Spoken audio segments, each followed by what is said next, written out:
Hey, it's hammer time. You've had a run of some great quarterbacks, like Carson Palmer and Kurt Warner, and Sam Bradford's a major pick. Right. But a lot of excitement surrounding the first round pick of Josh Rosen. Can you maybe talk a little bit about it? Well, we had him rated as our top quarterback. We were really surprised that he slipped that far. And when we had an opportunity to move up and go get him, we went for it. It's covered on our show, and it was just an exciting moment for us. And Josh is awesome.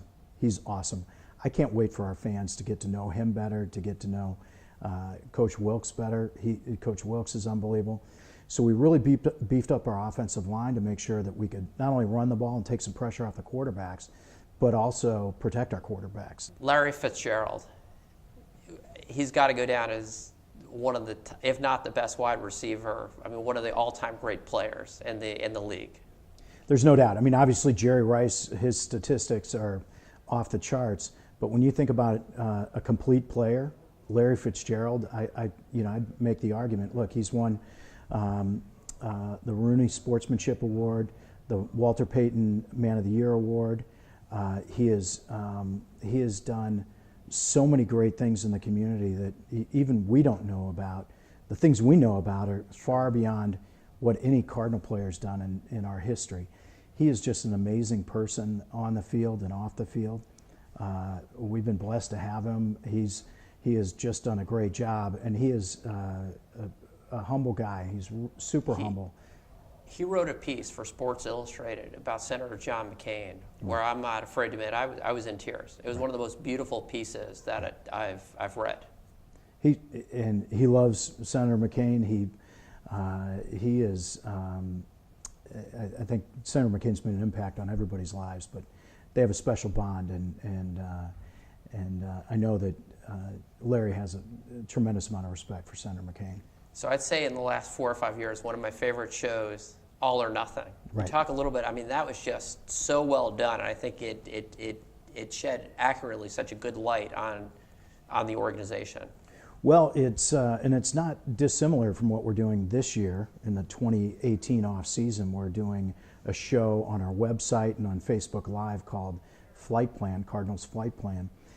It's an idea we came up with back during the 2015 season. It was before the draft, about trying to tell the stories behind the scenes, and part of it was inviting the cameras in to our meetings and to our locker room, into some of the behind the scenes things.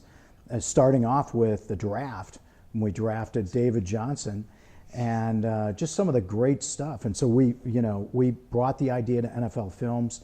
They loved it. They wanted to, we had some criteria that we didn't want it to be Hard Knocks or Hard Knocks for a year. So we didn't want to be cutting players or anything like that, any of the negative stuff. We wanted to really put a spotlight on some of the great players we have on our team and throughout the NFL, really.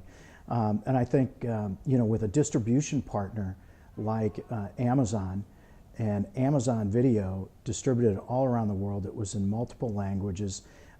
It was really a tremendous impact. And I know, Glenn, you attended our game in London at Twickenham last fall.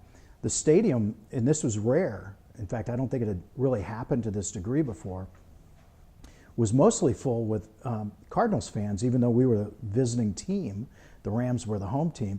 And you were there and heard all the people that commented about All or Nothing. And I literally had people stopping me on the street, speaking in, English accents, Scottish accents, German accents. And it's just been amazing how the people of Great Britain and of Europe have gravitated to this team because of the distribution of All or Nothing over to Europe. Well, I would say that was such an incredible experience, because I think the stadium was about 80,000 people, right, bursting at the seams. But what was really neat, and maybe you could talk a little bit about the NFL internationally. Right. Oh my God, these are friends in Europe.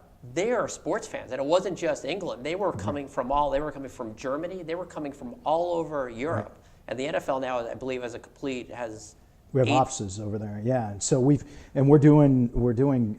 Last year we did 4 games in England, And we can expand, our broadcast properties, because we can digitally distribute in addition to satellite and terrestrial distribution, radio satellite distribution as well. So there are a lot of ways we're touching fans from throughout the world. But you put your finger on it. They're knowledgeable NFL fans, very knowledgeable NFL fans that speak German as a first language or Swedish as a first language. It's disorienting, in all seriousness. Yeah. You wouldn't expect it, but it's really seems to be building all over Europe. And I know there's games also played in Mexico. Right. Well, Michael Bidwill, thank you for joining us. Can't wait for the upcoming season. Me too. Go Cardinals. Thanks so much, Glenn.